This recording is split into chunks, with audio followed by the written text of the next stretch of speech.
mga ka-centigrade, it's 2 p.m. in the afternoon. At sa ngayon ay kasalukuyan kami nag-start up nitong package type, ductive type aircon unit. At ito yung operational data natin ngayon.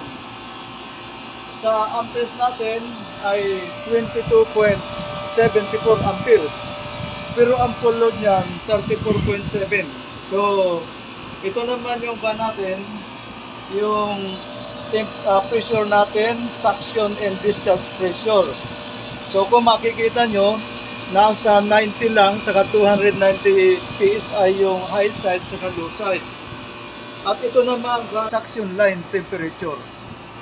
So maaring magtatanong kayo mga ka-centigrade, bakit mababa ang suction pressure natin at 90 PSI G, tapos yung high side ay 290. Actually, ito ay conventional unit. So, hindi tayo pwedeng magkarga kung titingnan natin, base sa full load niya, masyado mababa. At base sa suction pressure niya ay mababa din. Pero bakit hindi natin ginagawa na i-full charge natin yan? Kasi dito tayo magdedepende sa superheat. Ngayon, ano ba yung ibig sabihin ng superheat? Ang superheat, ito yan. Yung suction line temperature, suction pressure niya, yung saturated temperature niya, minus suction line temperature, ang ibig sabihin niyan ay yan yung superheat natin.